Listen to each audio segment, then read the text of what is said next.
Can I request your insight and your expertise? Is it the end of civilization as we know it that a mid-major team didn't make the Sweet 16 because all the internet hype and everywhere else is that somehow this is ruined forever because a Sweet 16 team did not include a mid-major, that NIL has killed it forever, the transfer portal has killed it forever. I'm almost being so hyperbolic and sarcastic myself. You know how I feel. What do you think about all of this the last 2 or 3 days? Well, I think one of the most hilarious things about this is if you boil this down to its essence, this is this is a group of pundits, analysts, fans, whatever, saying we have too many good teams in our playoffs.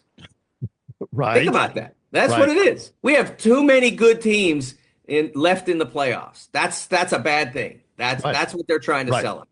First, And that's first. would they not be the same people that when you have two or three of the lesser teams that are on the other side of the argument saying this is not good for our playoffs that we have two or three of the lesser teams? Same people. 2 years ago, on the eve of the final of the national semifinals, I wrote and felt compelled to write that even though Florida Atlantic and San Diego State and Miami are in the Final Four, it's still worth watching. I had to Hmm. write that. Hmm. It's still going to be great, even though it's these three teams and UConn. And it ended up that they had among the lowest ratings of a Final Four that we've had. So I don't want to hear. First of all, I don't want to hear people make broad proclamations on one occasion. Okay, this is what happened. So everything that follows is going to conform to this. That's not sports. That's not the nature of this tournament. I can't say that all of that didn't have an impact. But who's to say that the mid majors don't adjust to this and figure out a way to compete at a different level? Yes, of course, they're not going to have as many good teams and players as the SEC. They never have, TJ. Yep. Not in my Yep. career. I've been covering this since 1987, 88. That was my first year full time on a college basketball beat. They've never had the level of talent that the SEC and the Big Ten and the Big 12, et cetera, have had. Never at any point in that time. Big East. They have all gone up and down. The SEC from 2014 to 2016 got 8 total at-large bids in those 3 seasons. That's less than 3 a year. Now they're the best league in the country. It all is cyclical, and it also comes down to the what you plan for and what you execute. The ACC assumed it would always be great at basketball and didn't and spent all of its energy on trying to get better at football. And they took their eye off the basketball, so to speak. And so they are where they are. Do I think they're going to be there forever? No, I think they need to look at getting better in a place where basketball is really important and they can get back if they want to.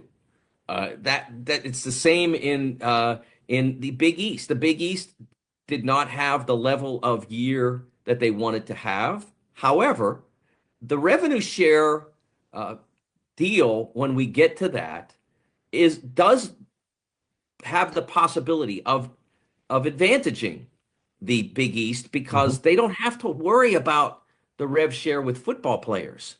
They Right, don't right. mostly have football players. Some of them have one double A, FCS or whatever, but they don't have high major football programs. So they can spend their rev share dollars on basketball, and maybe they get better.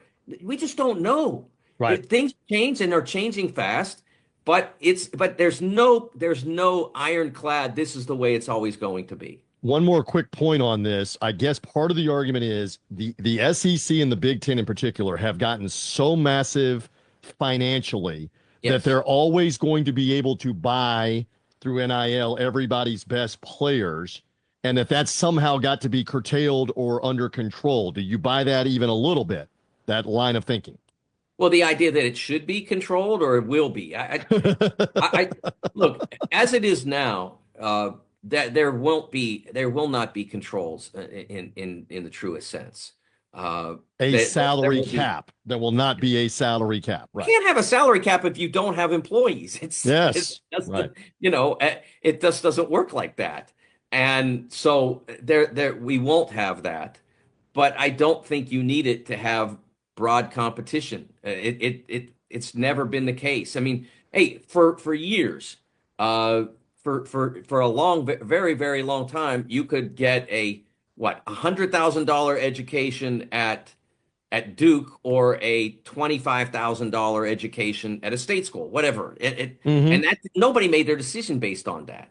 So so we've had competition and all along, but Duke's advantage is not just what they pay or can pay their athletes. Their advantage is the brand they've built up, the network they've built up beyond Hmm. that, all Hmm. those sorts of things, and a very successful track record of turning high school stars into college stars into NBA prospects. That's what's kept that going. And that will keep it going in the future as long as John and his staff continue to do the job that they're doing. But that doesn't mean they can't be beaten. They might be beaten in this tournament, even though they've got the best players.